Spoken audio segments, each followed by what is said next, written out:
Heureux l'homme qui ne marche pas selon le conseil des méchants, qui ne s'arrête pas sur la voie des pécheurs, et qui ne s'assied pas en compagnie des moqueurs, mais qui trouve son plaisir dans la loi de l'Éternel, et qui la médite jour et nuit.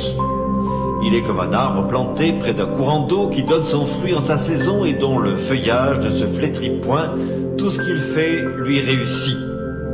Il n'en est pas ainsi des méchants, ils sont comme la paille que le vent dissipe. C'est pourquoi les méchants ne résistent pas au jour du jugement, ni les pécheurs dans l'assemblée des justes. Car l'Éternel connaît la voie des justes, et la voie des pécheurs mène à la ruine. C'est pour la liberté que Christ nous a affranchis. Demeurez donc fermes et ne vous laissez pas mettre de nouveau sous le joug de la servitude. Voici, moi, Paul, je vous dis que si vous vous faites circoncire, Christ ne vous servira de rien. Et je proteste encore une fois à tout homme qui se fait circoncire qu'il est tenu de pratiquer la loi tout entière. Vous êtes séparés de Christ, vous tous qui cherchez la justification dans la loi. Vous êtes déchus de la grâce. Pour nous, c'est de la foi que nous attendons par l'Esprit l'espérance de la justice. Car en Jésus-Christ, ni la circoncision, ni l'incirconcision n'a de valeur, mais la foi qui est agissante par la charité. Vous courriez bien, qui vous a arrêté pour vous empêcher d'obéir à la vérité? Cette influence ne vient pas de celui qui vous appelle. Un peu de levain fait lever toute la pâte. J'ai cette confiance en vous, dans le Seigneur, que vous ne penserez pas autrement. Mais celui qui vous trouble, quel qu'il soit, en portera la peine. Pour moi, frère, si je prêche encore la circoncision, pourquoi suis-je encore persécuté? Le scandale de la croix a donc disparu? Puisse-t-il être retranché, ceux qui mettent le trouble parmi vous? Frères, vous avez été appelés à la liberté, seulement ne faites pas de cette liberté un prétexte de vivre selon la chair, mais rendez-vous par la charité serviteurs les uns des autres, car toute la loi est accomplie dans une seule parole, dans celle-ci, tu aimeras ton prochain comme toi-même. Mais si vous vous mordez et vous dévorez les uns les autres, prenez garde que vous ne soyez détruits les uns par les autres. Je dis donc, marchez selon l'esprit, et vous n'accomplirez pas les désirs de la chair, car la chair a des désirs contraires à ceux de l'esprit, et l'esprit en a de contraires à ceux de la chair. Ils sont opposés entre eux, afin que vous ne fassiez point ce que vous voudriez. Si vous êtes conduits par l'esprit, vous n'êtes point sous la loi. Or, les œuvres de la chair sont manifestes. Ce sont l'impudicité, l'impureté, la dissolution, l'idolâtrie, la magie, les inimitiés, les querelles, les jalousies, les animosités, les disputes, les divisions, les sectes, l'envie, l'ivrognerie, les excès de table et les choses semblables. Je vous dis d'avance, comme je l'ai déjà dit, que ceux qui commettent de telles choses n'hériteront point le royaume de Dieu. Mais le fruit de l'esprit, c'est l'amour, la joie, la paix, la patience, la bonté, la bénignité, la fidélité, la douceur, la tempérance. La loi n'est pas contre ces choses. Ceux qui sont à Jésus-Christ ont crucifié la chair avec ses passions et ses désirs. Si nous vivons par l'esprit, marchons aussi selon l'esprit. Ne cherchons pas une vaine gloire en nous provoquant les uns les autres, en nous portant envie les uns aux autres. Lorsque le tumulte eut cessé, Paul réunit les disciples et, après les avoir exhortés, prit congé d'eux et partit pour aller en Macédoine. Il parcourut cette contrée en adressant aux disciples de nombreuses exhortations. Puis il se rendit en Grèce où il séjourna 3 mois. Il était sur le point de s'embarquer pour la Syrie quand les Juifs lui dressèrent des embûches. Alors il se décida à reprendre la route de la Macédoine.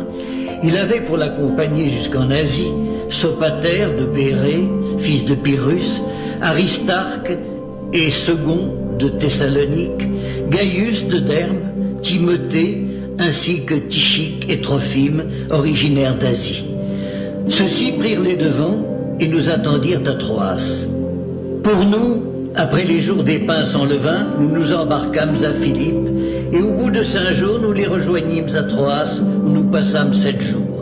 Le premier jour de la semaine, nous étions réunis pour rompre le pain, Paul, qui devait partir le lendemain, s'entretenait avec les disciples et il prolongea son discours jusqu'à minuit. Il y avait beaucoup de lampes dans la chambre haute où nous étions assemblés. Or, un jeune homme nommé Eutychus, qui était assis sur la fenêtre, s'endormit profondément pendant le long discours de Paul. Entraîné par le sommeil, il tomba du 3e étage en bas et il fut relevé mort.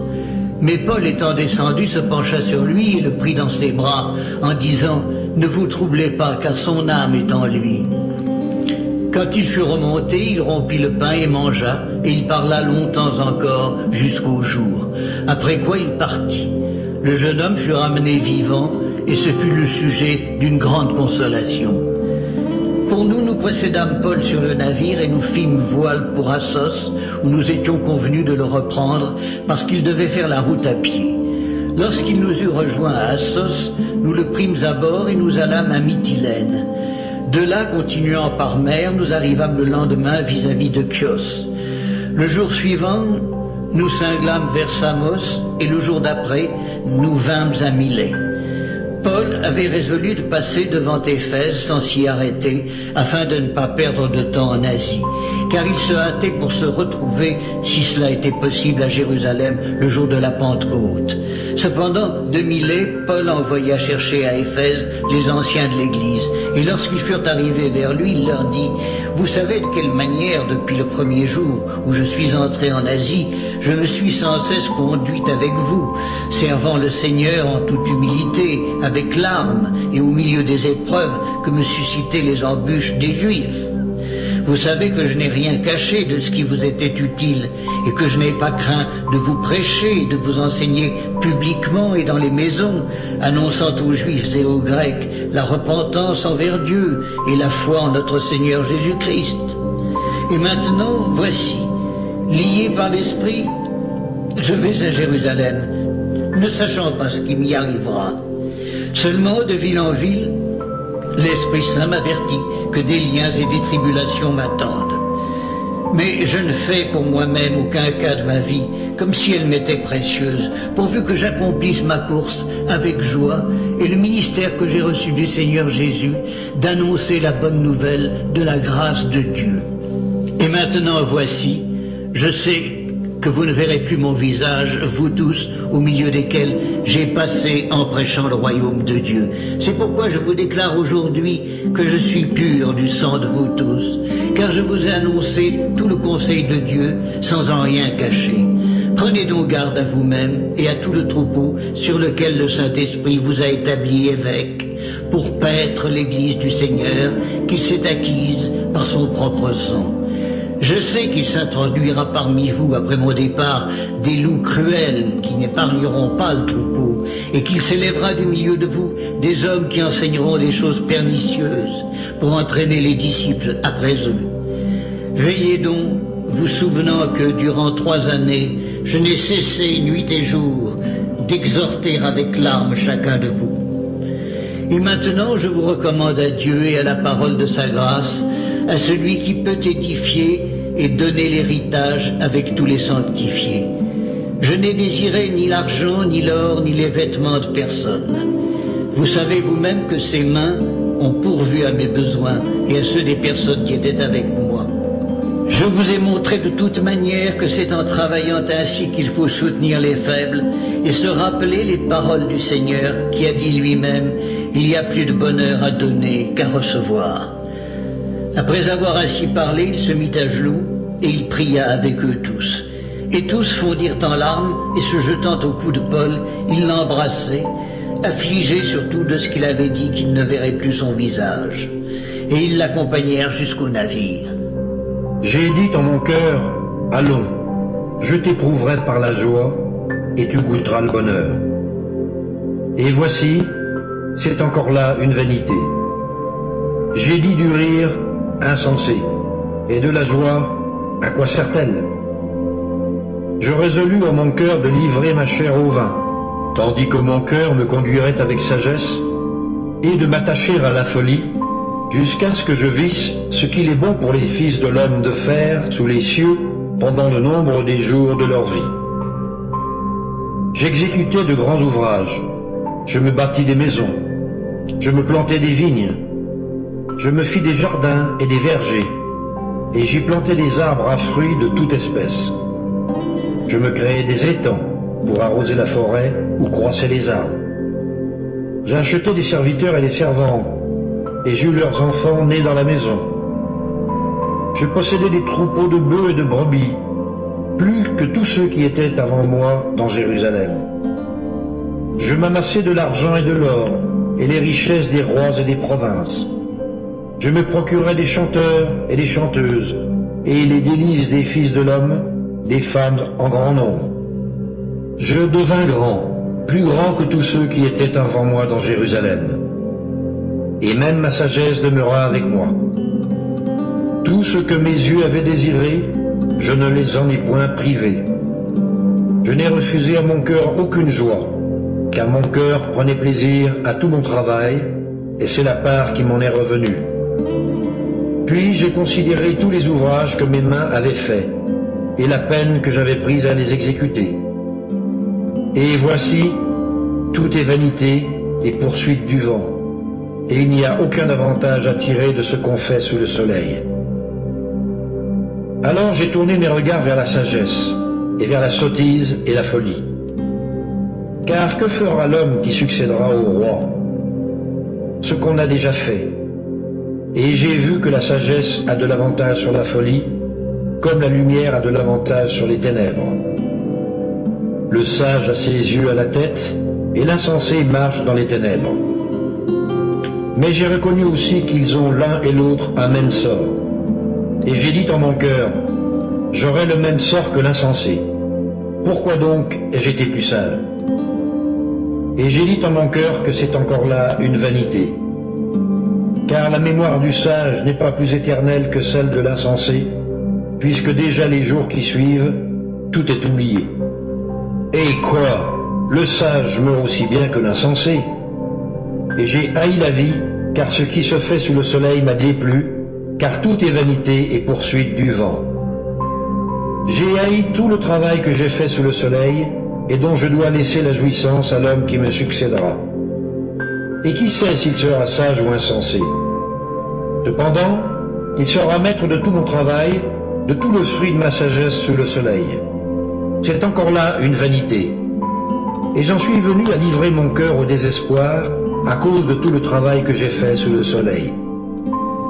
Car tel homme a travaillé avec sagesse et science et avec succès, et il laisse le produit de son travail à un homme qui ne s'en est point occupé. C'est encore là une vanité et un grand mal. Que revient-il en effet à l'homme de tout son travail et de la préoccupation de son cœur, objet de ses fatigues sous le soleil?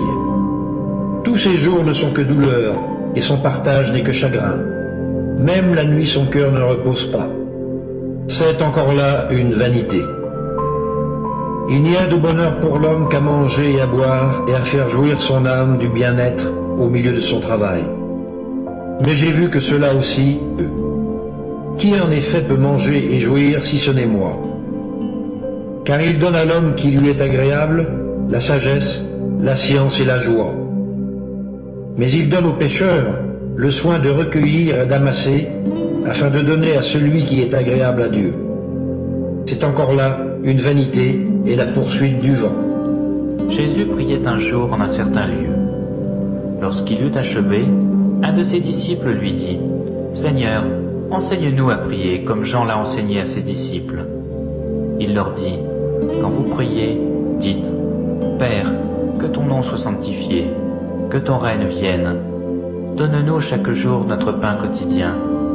Pardonne-nous nos péchés, car nous aussi nous pardonnons à quiconque nous offense. Et nous induis pas en tentation. » Il leur dit encore, « Si l'un de vous a un ami, et qu'il aille le trouver au milieu de la nuit pour lui dire, « Ami, prête-moi 3 points, car un de mes amis est arrivé de voyage chez moi, et je n'ai rien à lui offrir. » Et si de l'intérieur de sa maison cet ami lui répond, « Ne m'importune pas, la porte est déjà fermée, mes enfants et moi nous sommes au lit. Je ne puis me lever pour te donner des pains. » Je vous le dis, quand même il ne se lèverait pas pour les lui donner parce que c'est son ami, il se leverait à cause de son importunité, et lui donnerait tout ce dont il a besoin. Et moi je vous dis, demandez et l'on vous donnera, cherchez et vous trouverez, frappez et l'on vous ouvrira. Car quiconque demande reçoit, celui qui cherche trouve, et l'on ouvre à celui qui frappe. Quel est parmi vous le père qui donnera une pierre à son fils, s'il lui demande du pain? Ou s'il demande un poisson, lui donnera-t-il un serpent au lieu d'un poisson? Ou bien s'il demande un œuf, lui donnera-t-il un scorpion? Si donc, méchants comme vous l'êtes, vous savez donner de bonnes choses à vos enfants, à combien plus forte raison le Père Céleste donnera-t-il le Saint-Esprit à ceux qui le lui demandent? Jésus chassa un démon qui était muet. Lorsque le démon fut sorti, le muet parla, et la foule fut dans l'admiration.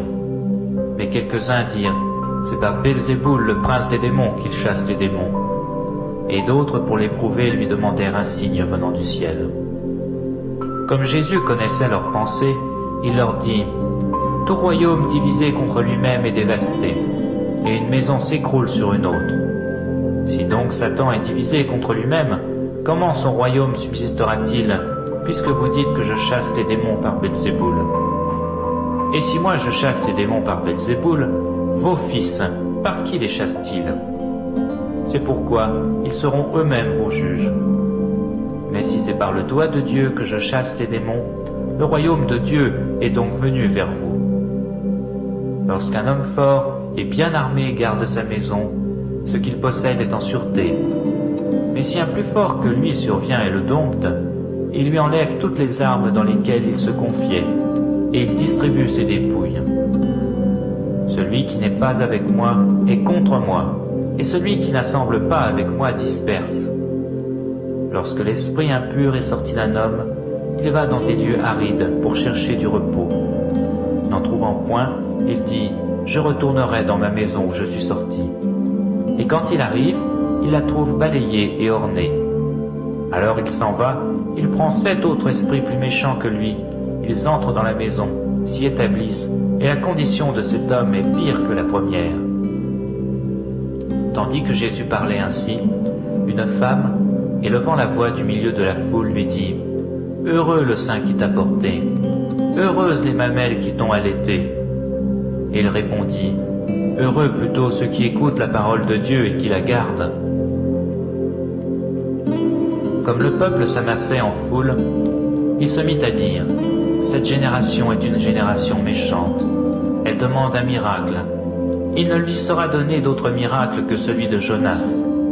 Car de même que Jonas fut un signe pour les Ninivites, de même le Fils de l'homme en sera un pour cette génération. La reine du Midi se levera au jour du jugement avec les hommes de cette génération et les condamnera, parce qu'elle vint des extrémités de la terre pour entendre la sagesse de Salomon.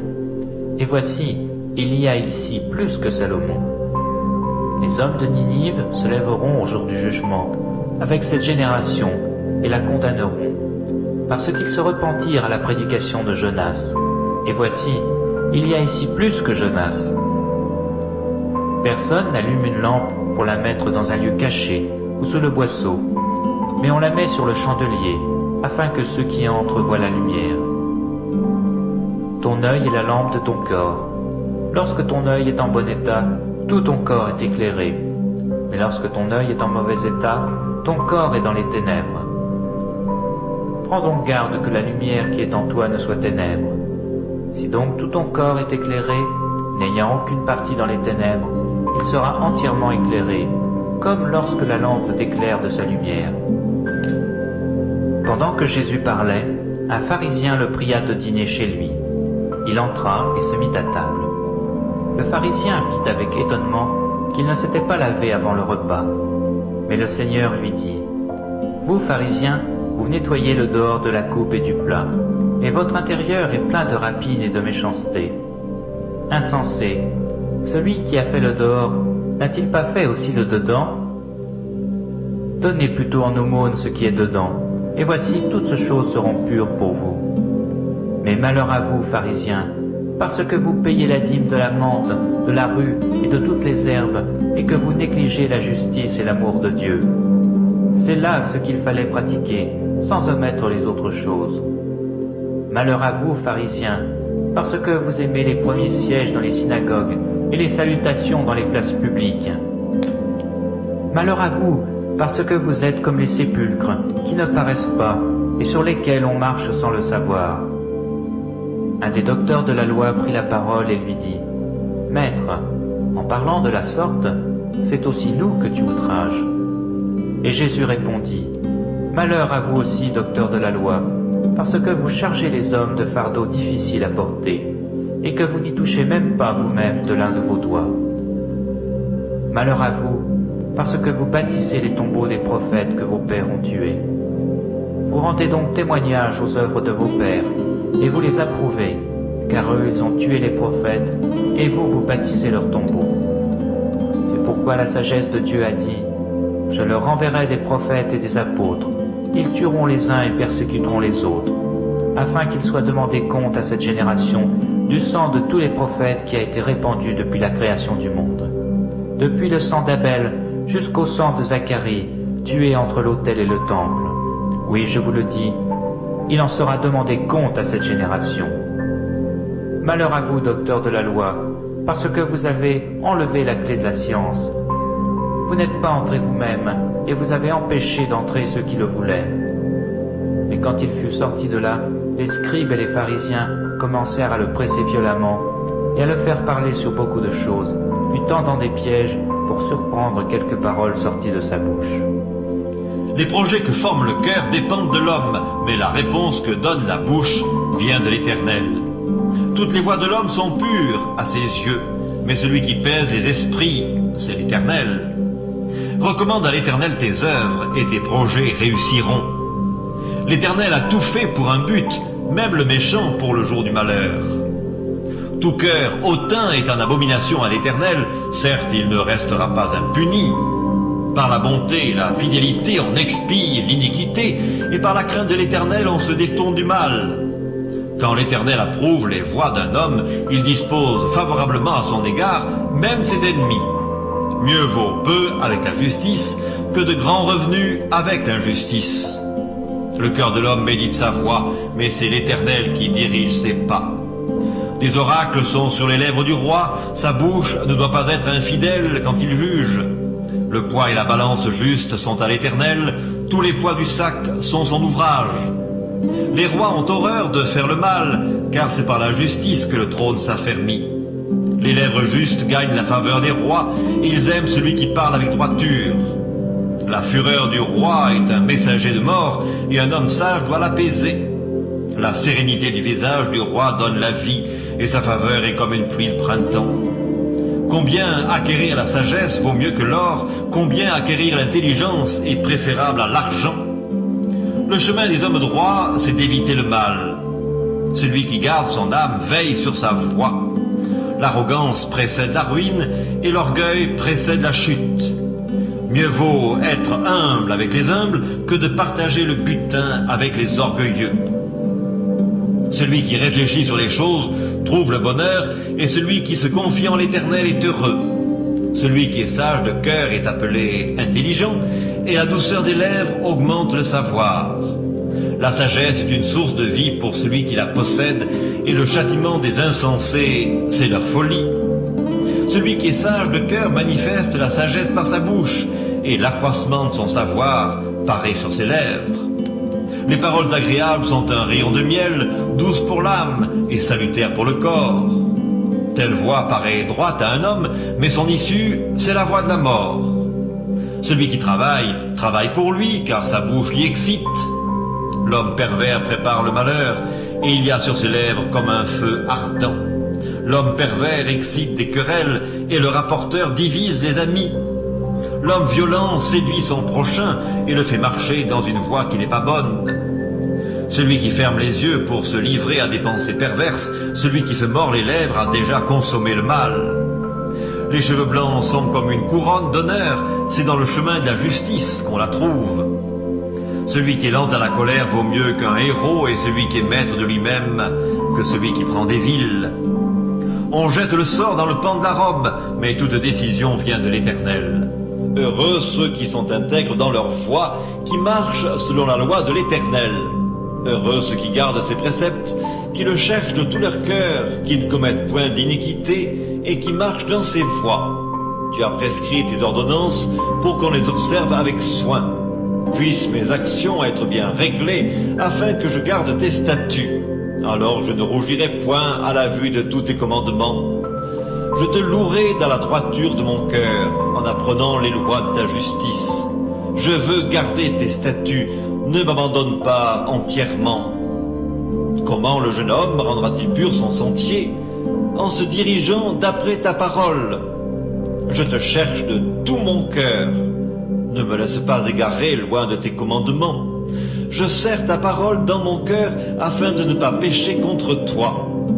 Béni sois-tu, ô Éternel, enseigne-moi tes statuts. De mes lèvres j'énumère toutes les sentences de ta bouche. Je me réjouis en suivant tes préceptes comme si je possédais tous les trésors.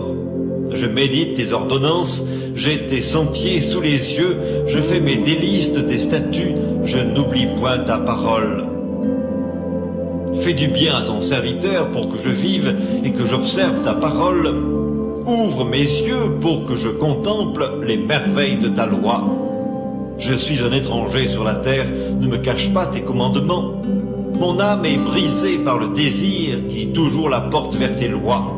Tu menaces les orgueilleux, ces maudits qui s'égarent loin de tes commandements. Décharge-moi de l'opprobre et du mépris, car j'observe tes préceptes. Tes princes ont beau s'asseoir et parler contre moi, ton serviteur médite tes statuts. Tes préceptes font mes délices, ce sont mes conseillers.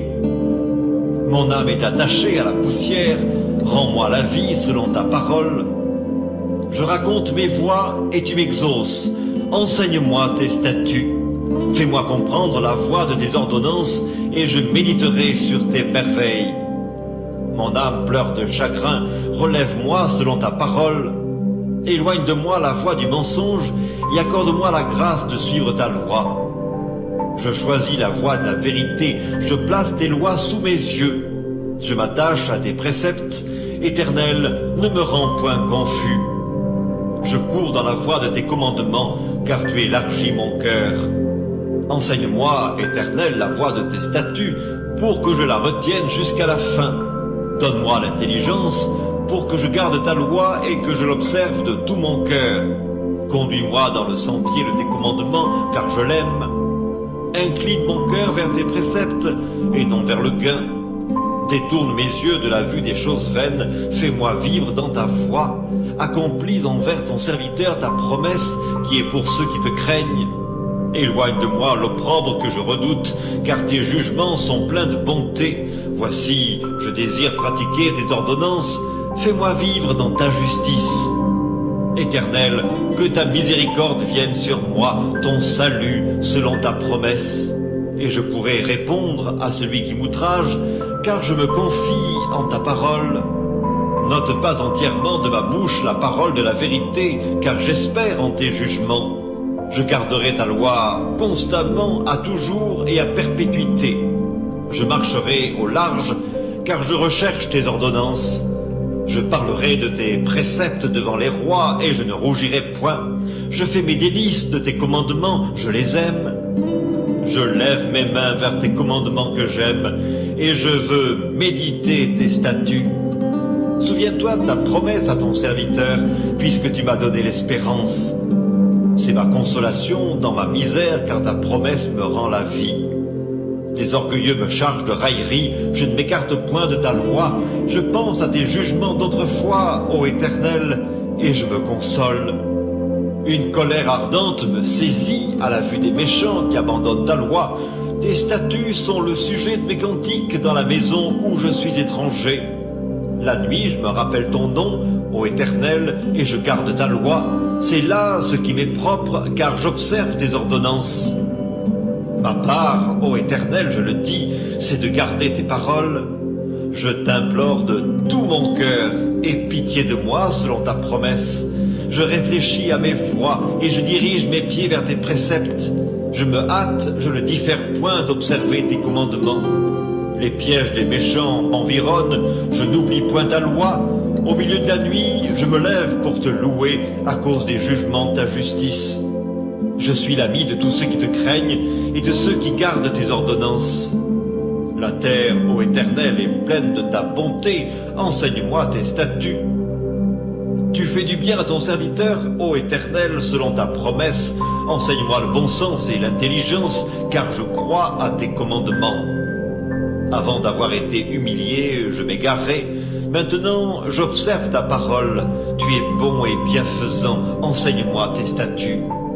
Tes orgueilleux imaginent contre moi des faussetés. Moi, je garde de tout mon cœur tes ordonnances. Leur cœur est insensible comme la graisse. Moi, je fais mes délices de ta loi. Il m'est bon d'être humilié afin que j'apprenne tes statuts. Mieux vaut pour moi la loi de ta bouche que 1000 objets d'or et d'argent. Tes mains m'ont créé, elles m'ont formé. Donne-moi l'intelligence pour que j'apprenne tes commandements. Ceux qui te craignent me voient et se réjouissent, car j'espère en tes promesses. Je sais, ô Éternel, que tes jugements sont justes. C'est par fidélité que tu m'as humilié.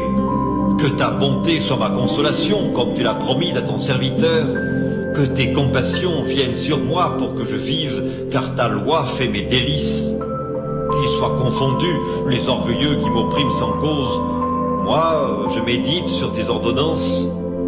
Qu'ils reviennent à moi, ceux qui te craignent et ceux qui connaissent tes préceptes. Que mon cœur soit sincère dans tes statuts, afin que je ne sois pas couvert de honte. Mon âme languit après ton salut, j'espère en ta promesse. Mes yeux languissent après ta promesse, je dis, quand me consoleras-tu? Car je suis comme une outre dans la fumée, je n'oublie point tes statuts. Quel est le nombre des jours de ton serviteur? Quand feras-tu justice de ceux qui me persécutent? Des orgueilleux creusent des fosses devant moi, ils n'agissent point selon ta loi. Tous tes commandements ne sont que fidélité. Ils me persécutent sans cause, secours-moi. Ils ont failli me terrasser, m'anéantir, et moi je n'abandonne point tes ordonnances. Rends-moi la vie selon ta bonté, afin que j'observe les préceptes de ta bouche. À toujours, ô Éternel, ta parole subsiste dans les cieux. De génération en génération, ta fidélité subsiste. Tu as fondé la terre et elle demeure ferme. C'est d'après tes lois que tout subsiste aujourd'hui, car toutes choses te sont assujetties. Si ta loi n'eût fait mes délices, j'eusse alors péri dans ma misère. Je n'oublierai jamais tes ordonnances, c'est par elles que tu me rends la vie. Je suis à toi, sauve-moi, car je recherche tes ordonnances. Les méchants m'attendent pour me faire périr. Je suis attentif à tes préceptes. Je vois des bornes à tout ce qui est parfait. Tes commandements n'ont point de limite. Combien j'aime ta loi. Elle est tout le jour l'objet de ma méditation. Tes commandements me rendent plus sage que mes ennemis, car je les ai toujours avec moi. Je suis plus instruit que tous mes maîtres, car tes préceptes sont l'objet de ma méditation. J'ai plus d'intelligence que les vieillards, car j'observe tes ordonnances. Je retiens mon pied loin de tout mauvais chemin, afin de garder ta parole. Je ne m'écarte pas de tes lois, car c'est toi qui m'enseignes. Que tes paroles sont douces à mon palais, plus que le miel à ma bouche. Par tes ordonnances, je deviens intelligent, aussi je hais toute voie de mensonge. Ta parole est une lampe à mes pieds et une lumière sur mon sentier. Je jure, et je le tiendrai, d'observer les lois de ta justice. Je suis bien humilié, Éternel, rends-moi la vie selon ta parole. Agrée, ô Éternel, les sentiments que ma bouche exprime, et enseigne-moi tes lois. Ma vie est continuellement exposée, et je n'oublie point ta loi.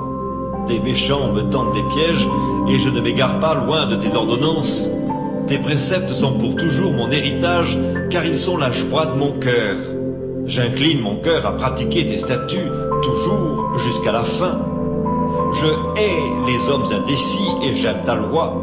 Tu es mon asile et mon bouclier, j'espère en ta promesse. Éloignez-vous de moi, méchants, afin que j'observe les commandements de mon Dieu. Soutiens-moi selon ta promesse, afin que je vive, et ne me rends point confus dans mon espérance. Sois mon appui pour que je sois sauvé, et que je m'occupe sans cesse de tes statuts. Tu méprises tous ceux qui s'écartent de tes statuts, car leur tromperie est sans effet. Tu enlèves comme de l'écume tous les méchants de la terre, c'est pourquoi j'aime tes préceptes. Ma chair frissonne de l'effroi que tu m'inspires, et je crains tes jugements. J'observe la loi et la justice, ne m'abandonne pas à mes oppresseurs. Prends sous ta garantie le bien de ton serviteur, ne me laisse pas opprimer par des orgueilleux. Mes yeux languissent après ton salut et après la promesse de ta justice. Agis envers ton serviteur selon ta bonté et enseigne-moi tes statuts. Je suis ton serviteur, donne-moi l'intelligence pour que je connaisse tes préceptes. Il est temps que l'Éternel agisse, il transgresse ta loi. C'est pourquoi j'aime tes commandements plus que l'or et que leur fin. C'est pourquoi je trouve juste toutes tes ordonnances, je hais toute voie de mensonge. Tes préceptes sont admirables, aussi mon âme les observe. La révélation de tes paroles est claire, elle donne de l'intelligence aux simples. J'ouvre la bouche et je soupire, car je suis avide de tes commandements. Tourne vers moi ta face, et pitié de moi selon ta coutume à l'égard de ceux qui aiment ton nom. Affermis mes pas dans ta parole, et ne laisse aucune iniquité dominer sur moi. Délivre-moi de l'oppression des hommes, afin que je garde tes ordonnances. Fais luire ta face sur ton serviteur, et enseigne-moi tes statuts. Mes yeux répandent des torrents d'eau, parce qu'on n'observe point ta loi. Tu es juste, ô Éternel, et tes jugements sont équitables. Tu fondes tes préceptes sur la justice et sur la plus grande fidélité. Mon zèle me consume parce que mes adversaires oublient tes paroles. Ta parole est entièrement éprouvée et ton serviteur l'aime. Je suis petit et méprisé, je n'oublie point tes ordonnances. Ta justice est une justice éternelle et ta loi est la vérité. La détresse et l'angoisse m'atteignent, tes commandements font mes délices, tes préceptes sont éternellement justes. Donne-moi l'intelligence pour que je vive. Je t'invoque de tout mon cœur, exauce-moi, Éternel, afin que je garde tes statuts. Je t'invoque, sauve-moi, afin que j'observe tes préceptes. Je devance l'aurore et je crie, j'espère en tes promesses. Je devance l'éveil et j'ouvre les yeux pour méditer ta parole. Écoute ma voix selon ta bonté, rends-moi la vie selon ton jugement. Ils s'approchent, ceux qui poursuivent le crime, ils s'éloignent de la loi. Tu es proche, ô Éternel, et tous tes commandements sont la vérité. Dès longtemps, je sais par tes préceptes que tu les as établis pour toujours. Vois ma misère et délivre-moi, car je n'oublie point ta loi. Défends ma cause et rachète-moi, rends-moi la vie selon ta promesse. Le salut est loin des méchants, car ils ne recherchent pas tes statuts. Tes compassions sont grandes, ô Éternel, rends-moi la vie selon tes jugements. Mes persécuteurs et mes adversaires sont nombreux, je ne m'écarte point de tes préceptes. Je vois avec dégoût des traîtres qui n'observent pas ta parole. Considère que j'aime tes ordonnances. Éternel, rends-moi la vie selon ta bonté. Le fondement de ta parole est la vérité, et toutes les lois de ta justice sont éternelles. Tes princes me persécutent sans cause, mais mon cœur ne tremble qu'à tes paroles.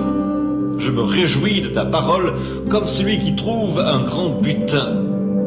Je déteste le mensonge, j'aime ta loi. 7 fois le jour, je te célèbre à cause des lois de ta justice. Il y a beaucoup de paix pour ceux qui aiment ta loi, et il ne leur arrive aucun malheur. J'espère en ton salut, ô Éternel, et je pratique tes commandements. Mon âme observe tes préceptes, et je les aime beaucoup.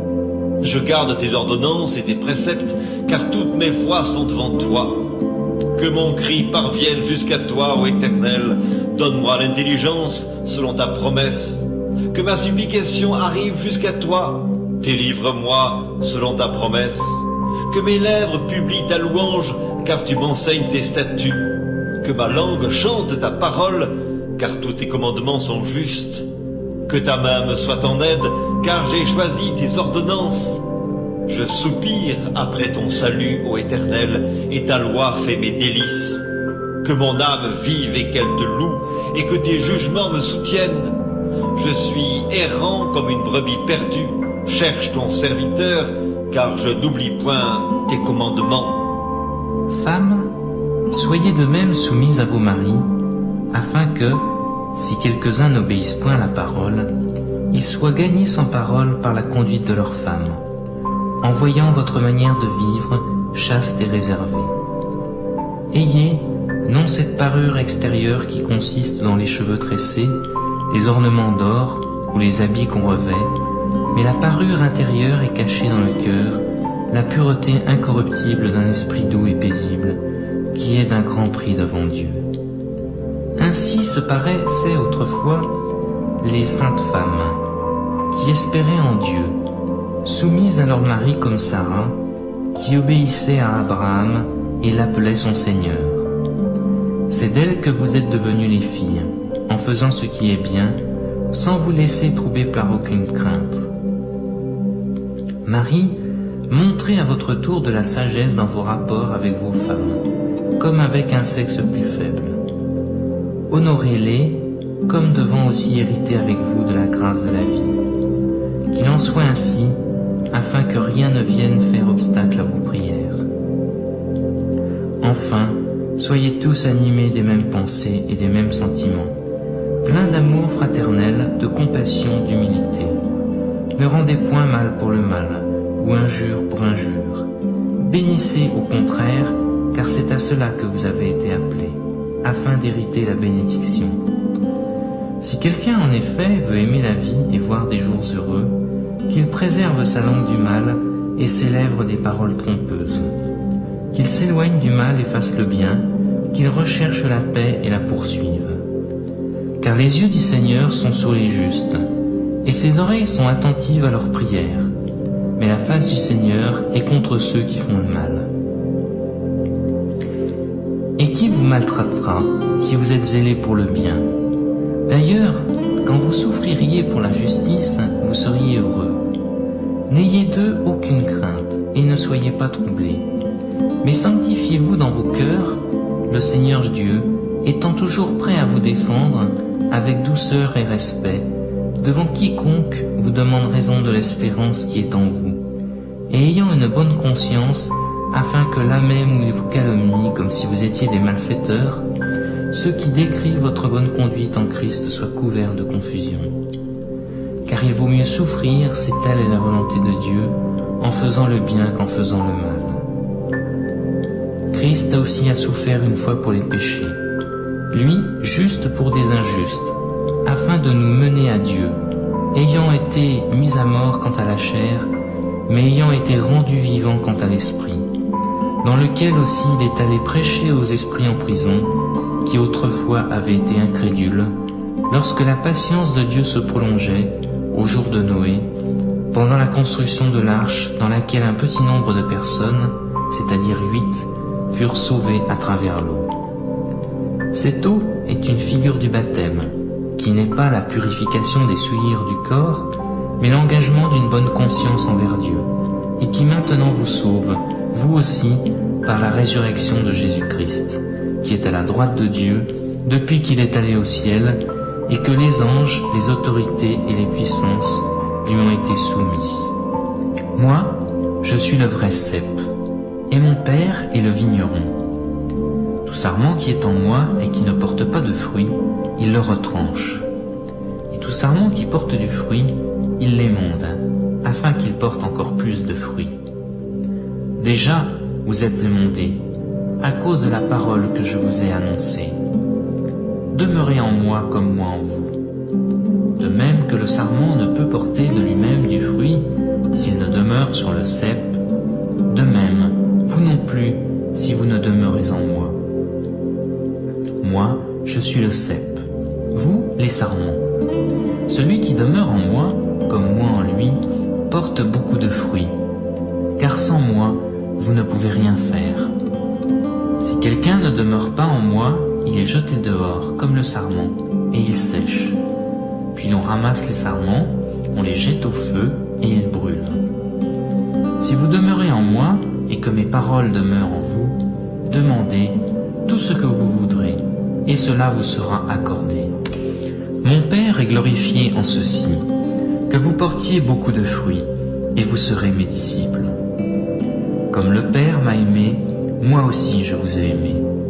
demeurez dans mon amour. Si vous gardez mes commandements, vous demeurerez dans mon amour, comme j'ai gardé les commandements de mon Père et que je demeure dans son amour. Je vous ai parlé ainsi afin que ma joie soit en vous et que votre joie soit complète. Voici mon commandement. Aimez-vous les uns les autres, comme je vous ai aimé. Il n'y a pour personne de plus grand amour que de donner sa vie pour ses amis. Vous êtes mes amis.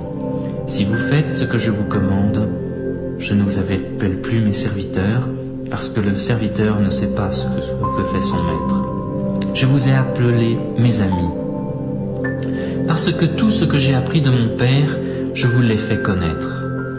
Ce n'est pas vous qui m'avez choisi, mais moi je vous ai choisi et je vous ai établi, afin que vous alliez, que vous portiez du fruit et que votre fruit demeure, pour que tout ce que vous demanderez au mon Père en mon nom, il vous le donne. Ce que je vous commande, c'est de vous aimer les uns les autres. Si le monde a de la haine pour vous, sachez qu'il m'a haï avant vous. Si vous étiez du monde, le monde aimerait ce qui est à lui. Mais parce que vous n'êtes pas du monde, et que je vous ai choisi du milieu du monde, à cause de cela, le monde a de la haine pour vous. Souvenez-vous de la parole que je vous ai dite. Le serviteur n'est pas plus grand que son maître. S'ils m'ont persécuté, ils vous persécuteront aussi. S'ils ont gardé ma parole, ils garderont aussi la vôtre. Mais tout cela, ils vous le feront à cause de mon nom, parce qu'ils ne connaissent pas celui qui m'a envoyé. Si je n'étais pas venu, et si je ne leur avais point parlé, ils n'auraient pas de péché. Maintenant, ils n'ont pas d'excuse pour le péché. Celui qui a de la haine pour moi a aussi de la haine pour mon Père. Si je n'avais pas fait parmi eux les œuvres que nul autre n'a faites, ils n'auraient pas de péché. Maintenant, ils les ont vues, et ils ont haï, et moi, et mon Père. Mais que cette parole écrite dans leur loi soit accomplie. Ils m'ont haï sans cause. Quand sera venu le Consolateur que je vous enverrai de la part du Père, l'Esprit de vérité qui provient du Père, il rendra témoignage de moi. Et vous aussi, vous me rendrez témoignage, parce que vous êtes avec moi depuis le commencement. Heureux l'homme qui ne marche pas selon le conseil des méchants, qui ne s'arrête pas sur la voie des pécheurs, et qui ne s'assied pas en compagnie des moqueurs, mais qui trouve son plaisir dans la loi de l'Éternel, et qui la médite jour et nuit. Il est comme un arbre planté près d'un courant d'eau qui donne son fruit en sa saison et dont le feuillage ne se flétrit point, tout ce qu'il fait lui réussit. Il n'en est pas ainsi des méchants, ils sont comme la paille que le vent dissipe. C'est pourquoi les méchants ne résistent pas au jour du jugement, ni les pécheurs dans l'assemblée des justes. Car l'Éternel connaît la voie des justes, et la voie des pécheurs mène à la ruine. Heureux celui qui s'intéresse aux pauvres. Au jour du malheur, l'Éternel le délivre. L'Éternel le garde et lui conserve la vie. Il est heureux sur la terre, et tu ne le livres pas au bon plaisir de ses ennemis. L'Éternel le soutient sur son lit de douleur, tu le soulages dans toutes ses maladies. Je dis, Éternel, aie pitié de moi, guéris mon âme, car j'ai péché contre toi. Mes ennemis disent méchamment de moi, quand mourra-t-il, quand périra son nom? Si quelqu'un vient me voir, il prend un langage faux, il recueille des sujets de médire, il s'en va et il parle au dehors. Tous mes ennemis chuchotent entre eux contre moi, ils pensent que mon malheur causera ma ruine. Il est dangereusement atteint, le voilà couché, il ne se relèvera pas. Celui-là même avec qui j'étais en paix, qui avait ma confiance et qui mangeait mon pain, lève le talon contre moi. Toi, Éternel, aie pitié de moi et rétablis-moi, et je leur rendrai ce qui leur est dû. Je connaîtrai que tu m'aimes si mon ennemi ne triomphe pas de moi. Tu m'as soutenu à cause de mon intégrité, et tu m'as placé pour toujours en ta présence. Béni soit l'Éternel, le Dieu d'Israël, d'éternité en éternité. Amen. Amen. Mon fils, n'oublie pas mes enseignements et que ton cœur garde mes préceptes, car ils prolongeront les jours et les années de ta vie, et ils augmenteront ta paix. Que la bonté et la fidélité ne t'abandonnent pas. Lis-les à ton cou, écris-les sur la table de ton cœur, tu acquerras ainsi de la grâce et une raison saine aux yeux de Dieu et des hommes. Confie-toi en l'Éternel de tout ton cœur et ne t'appuie pas sur ta sagesse. Reconnais-le dans toutes tes voies et il aplanira tes sentiers. Ne sois point sage à tes propres yeux, crains l'Éternel et détourne-toi du mal. Ce sera la santé pour tes muscles et un rafraîchissement pour tes os. Honore l'Éternel avec tes biens et avec les prémices de tout ton revenu, alors tes greniers seront remplis d'abondance et tes cuves regorgeront de moût. Mon fils, ne méprise pas la correction de l'Éternel et ne t'effraie point de ses châtiments, car l'Éternel châtie celui qu'il aime, comme un père châtie l'enfant qu'il chérit. Heureux l'homme qui a trouvé la sagesse et l'homme qui possède l'intelligence, car le gain qu'elle procure est préférable à celui de l'argent, et le profit qu'on en tire vaut mieux que l'or. Elle est plus précieuse que les perles, elle a plus de valeur que tous les objets de prix. Dans sa droite est une longue vie, dans sa gauche la richesse et la gloire. Ses voies sont des voies agréables, et tous ses sentiers sont paisibles. Elle est un arbre de vie pour ceux qui la saisissent, et ceux qui la possèdent sont heureux. C'est par la sagesse que l'Éternel a fondé la terre, c'est par l'intelligence qu'il a affermi les cieux, c'est par sa science que les abîmes se sont ouverts et que les nuages distillent la rosée. Mon fils, que ces enseignements ne s'éloignent pas de tes yeux, garde la sagesse et la réflexion, elles seront la vie de ton âme et l'ornement de ton cou. Alors tu marcheras avec assurance dans ton chemin et ton pied ne heurtera pas. Si tu te couches, tu seras sans crainte, et quand tu seras couché, ton sommeil sera doux. Ne redoute ni une terreur soudaine, ni une attaque de la part des méchants, car l'Éternel sera ton assurance, et il préservera ton pied de toute embûche. Ne refuse pas un bienfait à celui qui y a droit quand tu as le pouvoir de l'accorder. Ne dis pas à ton prochain, va et reviens, demain je donnerai, quand tu as de quoi donner. Ne médite pas le mal contre ton prochain lorsqu'il demeure tranquillement près de toi. Ne conteste pas sans motif avec quelqu'un lorsqu'il ne t'a point fait de mal. Ne porte pas envie à l'homme violent et ne choisis aucune de ses voies, car l'Éternel a en horreur les hommes pervers, mais il est un ami pour les hommes droits. La malédiction de l'Éternel est dans la maison du méchant, mais il bénit la demeure des justes. Il se moque des moqueurs, mais il fait grâce aux humbles. Les sages hériteront la gloire, mais les insensés ont la honte en partage. Un fils sage écoute l'instruction de son père, mais le moqueur n'écoute pas la réprimande. Par le fruit de la bouche, on jouit du bien, mais ce que désirent les perfides, c'est la violence. Celui qui veille sur sa bouche garde son âme, celui qui ouvre de grandes lèvres court à sa perte. L'âme du paresseux a des désirs qu'il ne peut satisfaire, mais l'âme des hommes diligents sera rassasiée. Le juste a de la haine pour les paroles mensongères, le méchant se rend odieux et se couvre de honte. La justice garde celui dont la voie est intègre, mais la méchanceté cause la ruine du pécheur. Tel fait le riche et n'a rien du tout, tel fait le pauvre et a de grands biens. La richesse d'un homme sert de rançon pour sa vie, mais le pauvre n'écoute pas la réprimande. La lumière des justes est joyeuse, mais la lampe des méchants s'éteint. C'est seulement par orgueil qu'on excite des querelles, mais la sagesse est avec ceux qui écoutent les conseils. La richesse mal acquise diminue, mais celui qui amasse peu à peu l'augmente. Un espoir différé rend le cœur malade, mais un désir accompli est un arbre de vie. Celui qui méprise la parole se perd, mais celui qui craint le précepte est récompensé. L'enseignement du sage est une source de vie pour détourner des pièges de la mort. Une raison saine a pour fruit la grâce, mais la voie des perfides est rude. Tout homme prudent agit avec connaissance, mais l'insensé fait étalage de folie. Un envoyé méchant tombe dans le malheur, mais un messager fidèle apporte la guérison. La pauvreté et la honte sont le partage de celui qui rejette la correction, mais celui qui a égard à la réprimande est honoré. Un désir accompli est doux à l'âme, mais s'éloigner du mal fait horreur aux insensés. Celui qui fréquente les sages devient sage, mais celui qui se plaît avec les insensés s'en trouve mal. Le malheur poursuit ceux qui pêchent, mais le bonheur récompense les justes. L'homme de bien a pour héritier les enfants de ses enfants, mais les richesses du pécheur sont réservées pour le juste. Le champ que défriche le pauvre donne une nourriture abondante, mais tel périt par défaut de justice. Celui qui ménage son bâton a de la haine pour son fils, mais celui qui l'aime cherche à le corriger. Le juste mange et satisfait son appétit, mais le ventre des méchants éprouve la disette. Je vous ai parlé ainsi pour que vous ne soyez pas scandalisés. Ils vous excluront des synagogues, et même l'heure vient où quiconque vous fera mourir pensera offrir un culte à Dieu.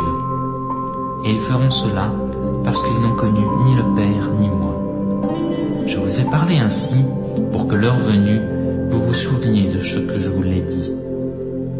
Je ne vous l'ai pas dit dès le commencement parce que j'étais avec vous. Maintenant, je m'en vais vers celui qui m'a envoyé, et nul de vous ne me demande où vas-tu. Mais parce que je vous ai parlé ainsi, la tristesse a rempli votre cœur. Cependant, je vous dis la vérité, il est avantageux pour vous que je parte, car si je ne pars pas, le Consolateur ne viendra pas vers vous. Mais si je m'en vais, je vous l'enverrai. Et quand il sera venu, il convaincra le monde de péché, de justice et de jugement. De péché parce qu'il ne croit pas en moi, de justice parce que je vais vers le Père et que vous ne me verrez plus, de jugement parce que le monde, le prince de ce monde, est jugé. J'ai encore beaucoup de choses à vous dire, mais vous ne pouvez pas les comprendre. Quand il sera venu, lui, l'Esprit de vérité, il vous conduira dans toute la vérité. Car ses paroles ne viendront pas de lui-même, mais il parlera de tout ce qu'il aura entendu, et vous annoncera les choses à venir. Lui me glorifiera, parce qu'il prendra de ce qui est à moi et vous l'annoncera. Tout ce que le Père a est à moi, et c'est pourquoi j'ai dit qu'il prendra de ce qui est à moi et vous l'annoncera. Encore un peu de temps, et vous ne me verrez plus, et puis encore un peu de temps, et vous me verrez de nouveau, parce que je vais vers le Père. Alors quelques-uns de ses disciples dirent entre eux, « Qu'est-ce qu'il nous dit? Encore un peu de temps, et vous ne me verrez plus, et puis encore un peu de temps, et vous me verrez, et je m'en vais vers le Père. » Ils disaient donc, « Que dit-il là? Un peu de temps? Nous ne savons pas de quoi il parle. » Jésus, sachant qu'ils voulaient l'interroger, leur dit, « Vous vous questionnez les uns les autres sur ce que j'ai dit. Encore un peu de temps, et vous ne me verrez plus, et puis encore un peu de temps, et vous me verrez. En vérité, je vous le dis, vous pleurerez et vous vous lamenterez, et le monde se réjouira. Vous serez dans la tristesse, mais votre tristesse sera changée en joie. La femme, lorsqu'elle enfante, a de la tristesse, parce que son heure est venue.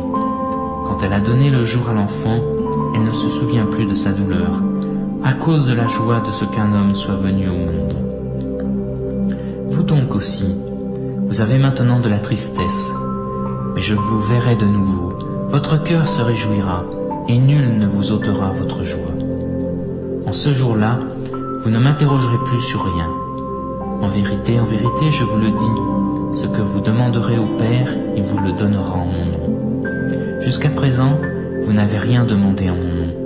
Demandez et vous recevrez, afin que votre joie soit complète. Je vous ai parlé ainsi en parabole. L'heure vient où je ne vous parlerai plus en parabole, mais où je vous annoncerai ouvertement ce qui concerne le Père.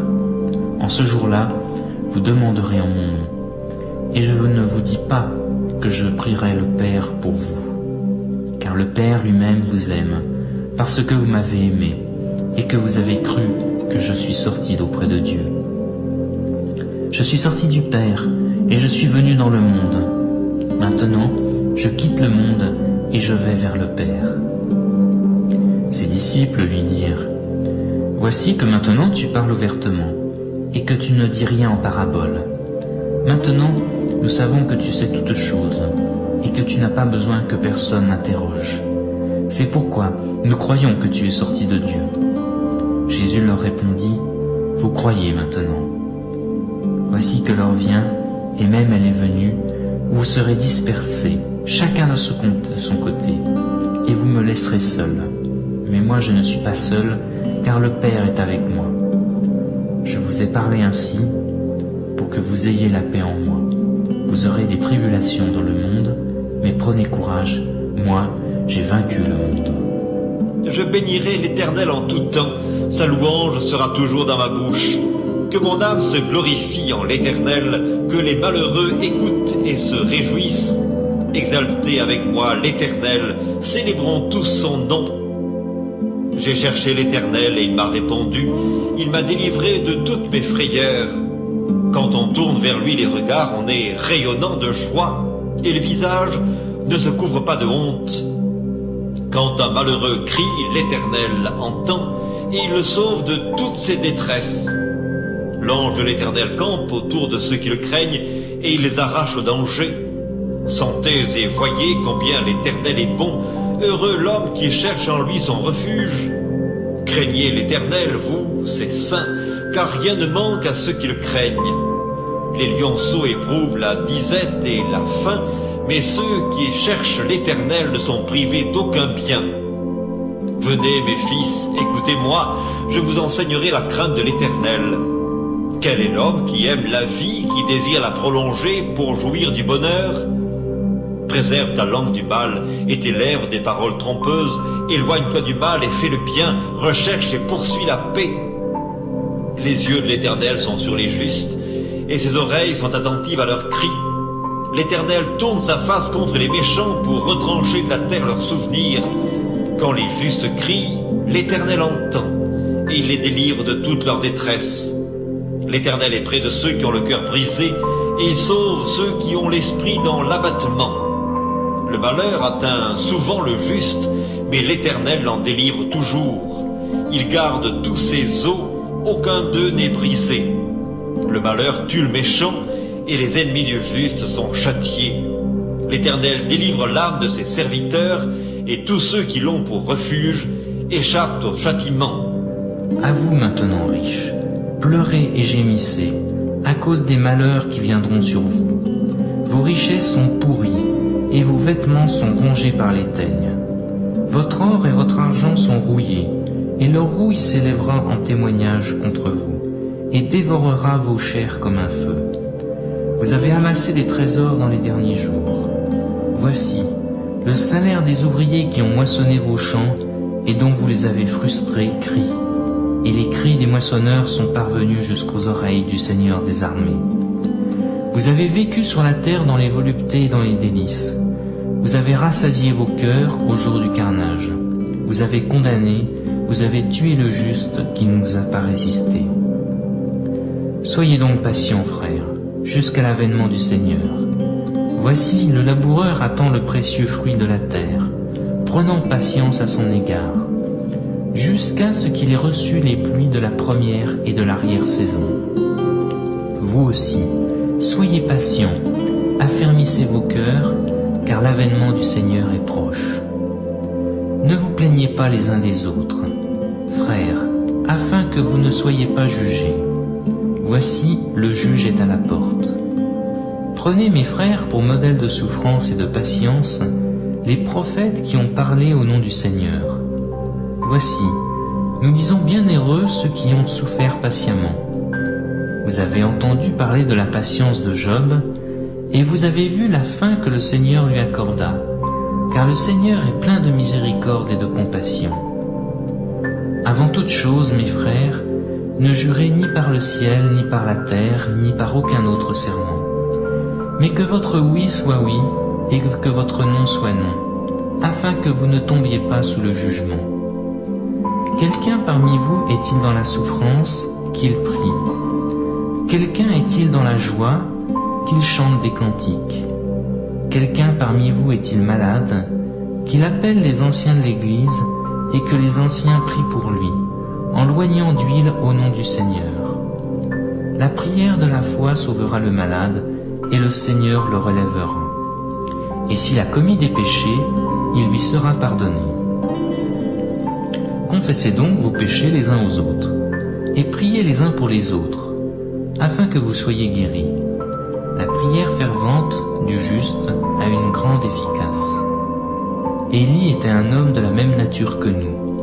Il pria avec instance pour qu'il ne plût point, et il ne tomba pas point de pluie sur la terre pendant 3 ans et 6 mois. Puis il pria de nouveau, et le ciel donna de la pluie, et la terre produisit son fruit. Mes frères, si quelqu'un parmi vous s'est égaré loin de la vérité, et qu'un autre l'y ramène, qu'il sache que celui qui ramènera un pécheur de la voie où il s'était égaré, sauvera une âme de la mort et couvrira une multitude de péchés. Mes frères, regardez comme un sujet de joie complète les diverses épreuves auxquelles vous pouvez être exposés, sachant que l'épreuve de votre foi produit la patience. Mais il faut que la patience accomplisse parfaitement son œuvre, afin que vous soyez parfaits et accomplis, sans faillir en rien. Si quelqu'un d'entre vous manque de sagesse, qu'il la demande à Dieu, qui donne à tous simplement et sans reproche, et elle lui sera donnée. Mais qu'il la demande avec foi, sans douter, car celui qui doute est semblable au flot de la mer, agité par le vent et poussé de côté et d'autre. Qu'un tel homme ne s'imagine pas qu'il recevra quelque chose du Seigneur. C'est un homme irrésolu, inconstant dans toutes ses voies. Que le frère de condition humble se glorifie de son élévation. Que le riche, au contraire, se glorifie de son humiliation. Car il passera comme la fleur de l'herbe. Le soleil s'est levé avec sa chaleur ardente, il a desséché l'herbe, sa fleur est tombée, et la beauté de son aspect a disparu. Ainsi le riche se flétrira dans ses entreprises. Heureux l'homme qui supporte patiemment la tentation, car après avoir été éprouvé, il recevra la couronne de vie, que le Seigneur a promise à ceux qui l'aiment. Que personne, lorsqu'il est tenté, ne dise « C'est Dieu qui me tente », car Dieu ne peut être tenté par le mal, et il ne tente lui-même personne. Mais chacun est tenté quand il est attiré et amorcé par sa propre convoitise. Puis la convoitise, lorsqu'elle a conçu, enfante le péché, et le péché étant consommé produit la mort. Ne vous y trompez pas, mes frères bien-aimés. Toute grâce excellente et tout don parfait descendent d'en haut, du Père des Lumières, chez lequel il n'y a ni changement, ni ombre de variation. Il nous a engendrés selon sa volonté, par la parole de vérité, afin que nous soyons en quelque sorte les prémices de ses créatures. Ainsi, mes frères bien-aimés, que tout homme soit prompt à écouter, lent à parler, lent à se mettre en colère. Car la colère de l'homme n'accomplit pas la justice de Dieu. C'est pourquoi, rejetant toute souillure et tout excès de malice, recevez avec douceur la parole qui a été plantée en vous et qui peut sauver vos âmes. Mettez en pratique la parole et ne vous bornez pas à l'écouter, en vous trompant vous-même par de faux raisonnements. Car si quelqu'un écoute la parole et ne la met pas en pratique, il est semblable à un homme qui regarde dans un miroir son visage naturel, et qui après s'être regardé s'en va et oublie aussitôt qui il était. Mais celui qui aura plongé les regards dans la loi parfaite, la loi de la liberté, et qui aura persévéré, n'étant pas un auditeur oublieux, mais se mettant à l'œuvre, celui-là sera heureux dans son activité. Si quelqu'un croit être religieux sans tenir sa langue en bride, mais en trompant son cœur, la religion de cet homme est vaine. La religion pure et sans tache, devant Dieu notre Père, consiste à visiter les orphelins et les veuves dans leurs afflictions, et à se préserver des souillures du monde. Il y a un temps pour tout, un temps pour toutes choses sous les cieux, un temps pour naître et un temps pour mourir, un temps pour planter et un temps pour arracher ce qui a été planté, un temps pour tuer et un temps pour guérir, un temps pour abattre et un temps pour bâtir, un temps pour pleurer et un temps pour rire, un temps pour se lamenter et un temps pour danser, un temps pour lancer des pierres et un temps pour ramasser les pierres, un temps pour embrasser et un temps pour s'éloigner des embrassements, un temps pour chercher et un temps pour perdre, un temps pour garder et un temps pour jeter, un temps pour déchirer et un temps pour coudre, un temps pour se taire et un temps pour parler, un temps pour aimer et un temps pour haïr, un temps pour la guerre et un temps pour la paix. Quel avantage celui qui travaille retire-t-il de sa peine? J'ai vu à quelle occupation Dieu soumet. Il fait toutes choses belles en son temps. Dans leur cœur, la pensée de l'éternité, bien que l'homme ne puisse pas saisir l'œuvre que Dieu fait du commencement jusqu'à la fin. J'ai reconnu qu'il n'y a de bonheur pour eux qu'à se réjouir et à se donner du bien-être pendant leur... Mais que si un homme mange et boit et jouit du bien-être au milieu de tout son travail, c'est là un don de Dieu. J'ai reconnu que tout ce que Dieu fait durera toujours, qu'il n'y a rien à y ajouter et rien à en retrancher, et que Dieu agit ainsi afin qu'on le craigne. Ce qui est a déjà été, et ce qui sera a déjà été, et Dieu ramène ce qui est passé. J'ai encore vu sous le soleil qu'au lieu établi pour juger, il y a de la méchanceté, et qu'au lieu établi pour la justice, il y a de la méchanceté. J'ai dit en mon cœur, Dieu jugera le juste et le méchant, car il y a là un temps pour toute chose et pour toute œuvre. J'ai dit en mon cœur, au sujet des fils de l'homme, que Dieu les éprouverait, et qu'eux-mêmes verraient qu'ils ne sont que des bêtes. Car le sort des fils de l'homme et celui de la bête est pour eux un même sort. Comme meurt l'un, ainsi meurt l'autre. Ils ont tous un même souffle, et la supériorité de l'homme sur la bête est nulle, car tout est vanité. Tout va dans un même lieu, tout a été fait de la poussière, et tout retourne à la poussière. Qui sait si le souffle des fils de l'homme monte en haut, et si le souffle de la bête descend en bas dans la terre? Et j'ai vu qu'il n'y a rien de mieux pour l'homme que de se réjouir de ses œuvres. C'est là sa part. Car qui le fera jouir de ce qui sera après lui? Voyant la foule, Jésus monta sur la montagne, et après qu'il se fut assis, ses disciples s'approchèrent de lui. Puis, ayant ouvert la bouche, il les enseigna et dit, « Heureux les pauvres en esprit, car le royaume des cieux est à eux. Heureux les affligés, car ils seront consolés. Heureux les débonnaires, car ils hériteront la terre. Heureux ceux qui ont faim et soif de la justice, car ils seront rassasiés. Heureux les miséricordieux, car ils obtiendront miséricorde. Heureux ceux qui ont le cœur pur, car ils verront Dieu. Heureux ceux qui procurent la paix, car ils seront appelés fils de Dieu. Heureux ceux qui sont persécutés pour la justice, car le royaume des cieux est à eux. Heureux serez-vous lorsqu'on vous outragera, qu'on vous persécutera, et qu'on dira faussement de vous toutes sortes de mal à cause de moi.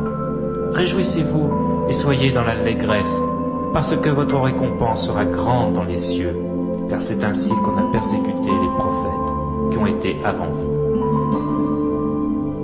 Vous êtes le sel de la terre, mais si le sel perd sa saveur, avec quoi la lui rendra-t-on? Il ne sert plus qu'à être jeté dehors et foulé aux pieds par les hommes.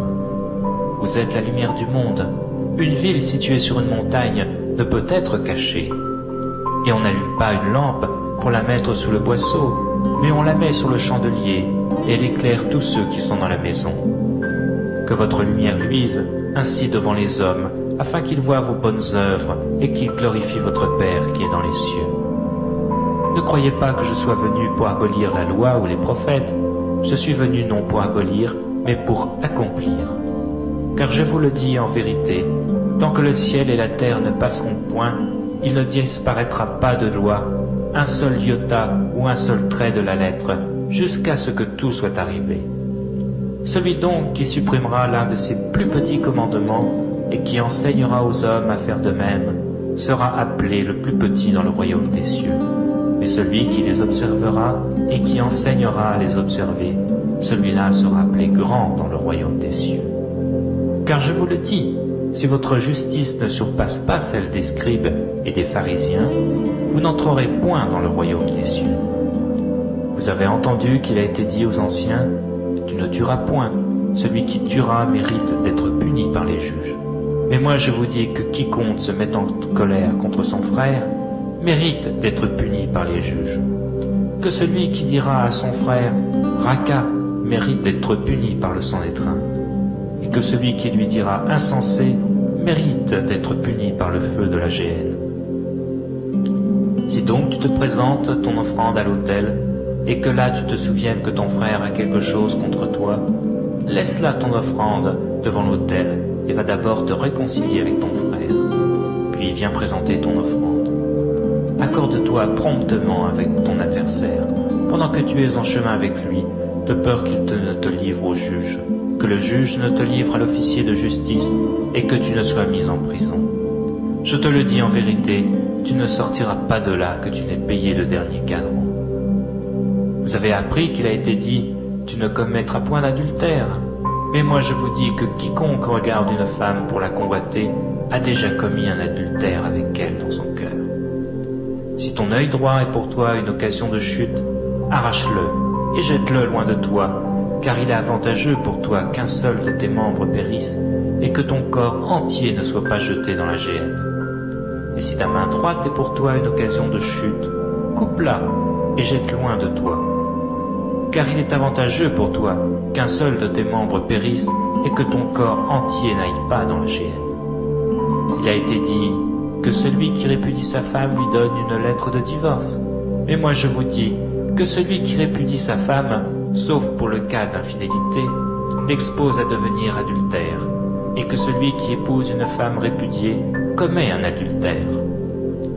Vous avez encore appris qu'il a été dit aux anciens, « Tu ne parjuras point, mais tu t'acquitteras envers le Seigneur de ce que tu as déclaré par serment. » Mais moi je vous dis de ne point jurer autrement, ni par le ciel parce que c'est le trône de Dieu, ni par la terre parce que c'est son marchepied, ni par Jérusalem parce que c'est la ville du grand roi. Ne jure pas non plus par ta tête, car tu ne peux rendre blanc ou un noir un seul cheveu. Que votre parole soit oui, oui, non, non. Ce qu'on y ajoute vient du malin. Vous avez appris qu'il a été dit « œil pour œil, dent pour dent », mais moi je vous dis de ne pas résister aux méchants.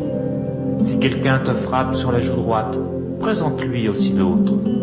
Si quelqu'un veut plaider contre toi et prend ta tunique, laisse-lui encore ton manteau. Si quelqu'un te force à faire 1000, fais-en 2 avec lui. Donne à celui qui te demande, et ne te détourne pas de celui qui veut emprunter de toi. Vous avez appris qu'il a été dit, tu aimeras ton prochain et tu haïras ton ennemi. Mais moi je vous dis, aimez vos ennemis, bénissez ceux qui vous maudissent, faites du bien à ceux qui vous haïssent, et priez pour ceux qui vous maltraitent et qui vous persécutent, afin que vous soyez fils de votre Père qui est dans les cieux. Car il fait lever son soleil sur les méchants et sur les bons, et il fait pleuvoir sur les justes et sur les injustes. Si vous aimez ceux qui vous aiment, quelle récompense mériterez-vous? Les publicains aussi n'agissent-ils pas de même? Et si vous saluez seulement vos frères, que faites-vous d'extraordinaire? Les païens aussi n'agissent-ils pas de même? Soyez donc parfaits, comme votre Père céleste est parfait. Et il me montra un fleuve d'eau de la vie, limpide comme du cristal, qui sortait du trône de Dieu et de l'agneau.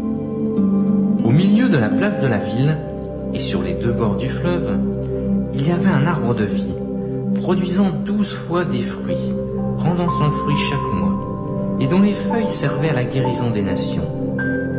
Il n'y aura plus d'anathème. Le trône de Dieu et de l'agneau sera dans la ville. Ses serviteurs le serviront et verront sa face, et son nom sera sur leur front. Il n'y aura plus de nuit, et ils n'auront besoin ni de lampe ni de lumière, parce que le Seigneur Dieu les éclairera, et ils régneront au siècle des siècles. Et il me dit, ces paroles sont certaines et véritables, et le Seigneur, le Dieu des saints prophètes, a envoyé son ange pour montrer à ses serviteurs les choses qui doivent arriver bientôt. Et voici, je viens bientôt. Heureux celui qui garde les paroles de la prophétie de ce livre. C'est moi, Jean, qui ai entendu et vu ces choses. Et quand j'eus entendu et vu, je tombai aux pieds de l'ange qui me les montrait pour l'adorer. Mais il me dit, garde-toi de le faire, je suis ton compagnon de service, et celui de tes frères les prophètes, et de ceux qui gardent les paroles de ce livre. Adore Dieu. Et il me dit, ne scelle point les paroles de la prophétie de ce livre, car le temps est proche. Que celui qui est injuste soit encore injuste, Que celui qui est souillé se souille encore, et que le juste pratique encore la justice, et que celui qui est saint se sanctifie encore. Voici, je viens bientôt, et ma rétribution est avec moi, pour rendre à chacun selon ce qu'est son œuvre. Je suis l'alpha et l'oméga, le premier et le dernier, le commencement et la fin. Heureux ceux qui observent ces commandements, afin d'avoir droit à l'arbre de vie et d'entrer par les portes de la ville. Dehors, les chiens, les enchanteurs, les impudiques, les meurtriers, les idolâtres, et quiconque aime et pratique le mensonge. Moi, Jésus, j'ai envoyé mon ange pour vous attester ces choses dans les églises. Je suis le rejeton et la postérité de David, l'étoile brillante du matin. Et l'esprit et l'épouse disent « Viens », et celui qui entend dise « Viens ». Et que celui qui a soif vienne, que celui qui veut prenne de l'eau de la vie, gratuitement. Je le déclare à quiconque entend les paroles de la prophétie de ce livre. Si quelqu'un y ajoute quelque chose, Dieu le frappera des fléaux décrits dans ce livre. Et si quelqu'un retranche quelque chose, les paroles du livre de cette prophétie, Dieu retranchera sa part de l'arbre de la vie et de la ville sainte, et des choses qui sont écrites dans ce livre. Celui qui atteste ces choses dit « Oui, je viens bientôt. Amen. Viens, Seigneur Jésus. Que la grâce de notre Seigneur Jésus-Christ soit avec vous tous. Amen. » Sur ces entrefaites, les gens s'étant rassemblés par milliers, au point de se fouler les uns les autres, Jésus se mit à dire à ses disciples, « Avant tout, gardez-vous du levain des pharisiens, qui est de l'hypocrisie. Il n'y a rien de caché qui ne doive être découvert, ni de secret qui ne doive être connu. C'est pourquoi tout ce que vous aurez dit dans les ténèbres sera entendu dans la lumière, et tout ce que vous aurez dit à l'oreille dans les chambres sera prêché sur les toits. Je vous dis, à vous qui êtes mes amis, ne craignez pas ceux qui tuent le corps, et qui après cela ne peuvent rien faire de plus. Je vous montrerai qui vous devez craindre. Craignez celui qui, après avoir tué, a le pouvoir de jeter dans la géhenne. Oui, je vous le dis, c'est lui que vous devez craindre. Ne vend-on pas 5 passereaux pour 2 sous? Cependant, pas un d'eux n'est oublié devant Dieu. Et même les cheveux de votre tête sont tous comptés. Ne craignez donc point, vous valez plus que beaucoup de passereaux. Je vous le dis, quiconque me confessera devant les hommes, le Fils de l'homme le confessera aussi devant les anges de Dieu. Mais celui qui me reniera devant les hommes sera renié devant les anges de Dieu. Et quiconque parlera contre le Fils de l'homme, il lui sera pardonné, mais à celui qui blasphémera contre le Saint-Esprit, il ne sera point pardonné. Quand on vous mènera devant les synagogues, les magistrats et les autorités, ne vous inquiétez pas de la manière dont vous vous défendrez, ni de ce que vous direz, car le Saint-Esprit vous enseignera à l'heure même ce qu'il faudra dire. Quelqu'un dit à Jésus du milieu de la foule, « Maître, dis à mon frère de partager avec moi notre héritage. » Jésus lui répondit, « Ô homme, qui m'a établi pour être votre juge, ou pour faire vos partages ?» Puis il leur dit, « Gardez-vous avec soin de toute avarice, car la vie d'un homme ne dépend pas de ses biens, fût-il dans l'abondance. » Et il leur dit cette parabole. Les terres d'un homme riche avaient beaucoup rapporté. Et il raisonnait en lui-même, disant, « Que ferai-je, car je n'ai pas de place pour serrer ma récolte. Voici, dit-il, ce que je ferai. J'abattrai mes greniers, j'en bâtirai des plus grands, j'y amasserai toute ma récolte et tous mes biens. Et je dirai à mon âme, tu as beaucoup de biens en réserve pour plusieurs années. Repose-toi, mange, bois et te réjouis. » Mais Dieu lui dit, « Insensé, cette nuit même ton âme te sera redemandée. Et ce que tu as préparé, pour qui cela sera-t-il? Il en est ainsi de celui qui amasse des trésors pour lui-même et qui n'est pas riche pour Dieu. » Jésus dit ensuite à ses disciples, « C'est pourquoi je vous dis, ne vous inquiétez pas pour votre vie, de ce que vous mangerez, ni pour votre corps de quoi vous serez vêtus. La vie est plus que la nourriture, et le corps plus que le vêtement.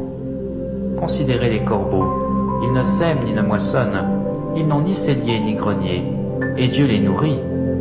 Combien ne valez-vous pas plus que les oiseaux?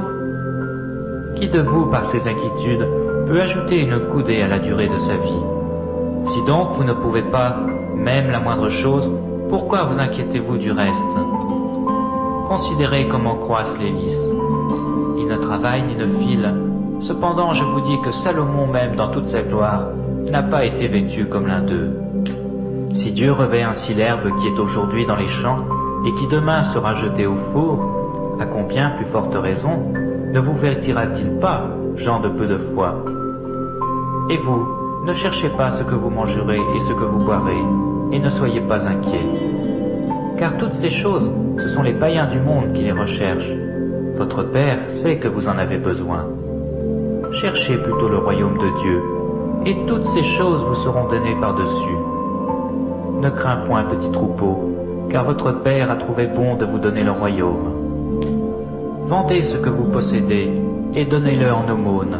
Faites-vous des bourses qui ne s'usent point, un trésor inépuisable dans les cieux, où le voleur n'approche point, et où la teigne ne détruit point.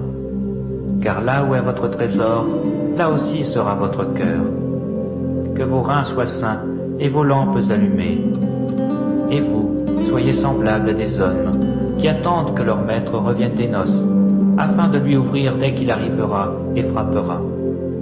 Heureux ces serviteurs que le maître à son arrivée trouvera veillant. Je vous le dis en vérité, il se ceindra, il fera mettre à table et s'approchera pour les servir. Qu'il arrive à la deuxième ou à la troisième veille, heureux ces serviteurs s'il les trouve veillants. Sachez-le bien, si le maître de maison savait à quelle heure le voleur doit venir, il veillerait et ne laisserait pas percer sa maison. Vous aussi, tenez-vous prêts, car le Fils de l'homme viendra à l'heure où vous n'y penserez pas. Pierre lui dit, Seigneur, est-ce à nous ou à tous que tu adresses cette parabole? Et le Seigneur dit, quel est donc l'économe fidèle et prudent que le maître établira sur ses gens pour leur donner la nourriture au temps convenable? Heureux ce serviteur que son maître à son arrivée trouvera ainsi. Je vous le dis en vérité, il l'établira sur tous ses biens. Mais si ce serviteur dit en lui-même, mon maître tarde à venir, s'il se met à battre les serviteurs et les servantes, à manger, à boire et à s'enivrer, le maître de ce serviteur viendra le jour où il ne s'y attend pas, à l'heure qu'il ne connaît pas, il le mettra en pièces et lui donnera sa part avec les infidèles. Le serviteur qui, ayant connu la volonté de son maître, n'a rien préparé et n'a pas agi selon sa volonté, sera battu d'un grand nombre de coups. Mais celui qui, ne l'ayant pas connu, a fait des choses dignes de châtiment, sera battu de peu de coups. On demandera beaucoup à qui l'on a beaucoup donné, et on exigera davantage de celui à qui l'on a beaucoup confié. Je suis venu jeter un feu sur la terre, et qu'ai-je à désirer s'il est déjà allumé? Il est un baptême dont je dois être baptisé, et combien il me tarde qu'il soit accompli. Pensez-vous que je sois venu apporter la paix sur la terre? Non, vous dis-je, mais la division. Car désormais, 5 dans une maison seront divisés, 3 contre 2 et 2 contre 3. Le père contre le fils, et le fils contre le père, la mère contre la fille, et la fille contre la mère, la belle-mère contre la belle-fille, et la belle-fille contre la belle-mère.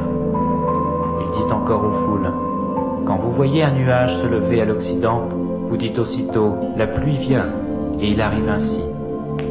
Et quand vous voyez souffler le vent du midi, vous dites, il fera chaud, et cela arrive. Hypocrite, vous savez discerner l'aspect de la terre et du ciel, et comment ne discernez-vous pas ce temps-ci?